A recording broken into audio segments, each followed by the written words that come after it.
Let's talk about trauma dumping on a first date. Something that I have done many times, so don't worry, I'm not judging you. Let's give it a fair shake. Talk about the benefits and the drawbacks of trauma dumping. First, we'll start with the benefits. When you show somebody your trauma, just like this, you're like, here's all this, here's this pain that I have been through. You're doing a few different things. The first thing is you're scanning for somebody who can actually handle that.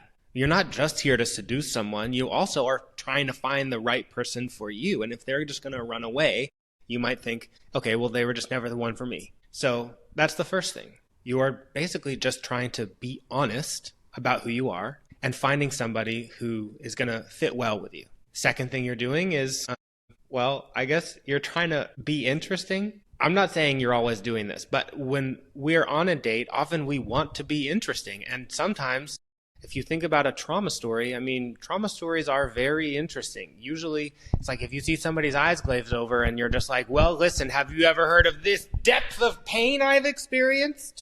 You can really capture their attention. I have definitely done this. And if we think about trauma stories as a story, I think that this can also help illuminate why trauma dumping can be a bad idea. Our life is a story. And when we tell the story of our life and we're on a date, we're also inviting someone into that story. We're basically saying, do you want to join me in this? And so we want to be careful about what kind of story we're making them think they're being invited into. And they haven't read much of your story yet. They don't know you very well.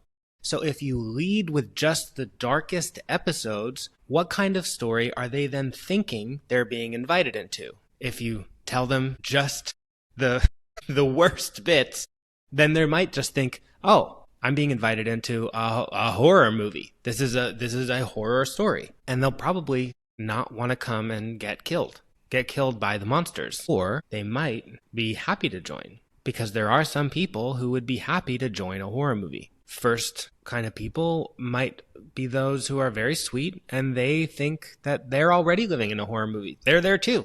So they hear it and they're like, great, we can just go be final girls together. We can go run from the monsters together. And the second kind of person that would be very happy to join a horror movie is a monster. Manipulative people seek out people with the appropriate injury to make them susceptible to manipulation. So we want to be careful what kind of story we are telling, and yet we don't want to be dishonest, and we still want to scan for people who will not be completely thrown off by the fact that we have had complicated lives that contain dark episodes in them. So what do? In narrative psychology, which is different from narrative therapy, there's something researchers call your narrative identity. It is the story of who you are, and it can actually be said to be strong or weak. And a weak narrative identity makes you much more liable to experience post-traumatic stress, and a strong narrative identity makes you more likely to experience post-traumatic growth. Now, how do you have a strong narrative identity and how do you have a weak one? A strong narrative identity has a few different components, but one of its most obvious is how many quote-unquote redemptive stories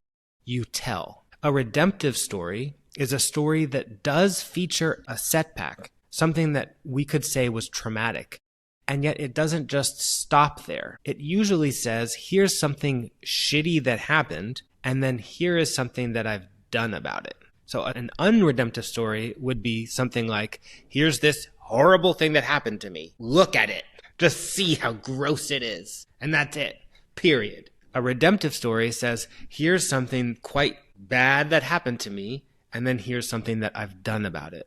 It's the difference between saying, my parents fucked me up completely, here's this horrible thing that they did, or the redemptive version, meaning my parents did not have a clue what they were supposed to be doing with me, and they did this horrible shit, and it has really taught me a lot about how I want to treat other people and how I want other people to treat me. I never want to see that again. The first version is a story you are in, a story in which life acts on you. The second version is a story that you are authoring. It is your life. You're taking agency over it. In the first one, you're inviting them into a story in which who the fuck knows what's going to happen. We might just get hit by a wave at any time. And though that's also kind of true, you could be hit by a wave at any time, you kind of want to be invited into a story with somebody who's been hit by waves before and got out of it. Now, if you hear that and you think that that sounds like toxic positivity, then I think you have a very good point.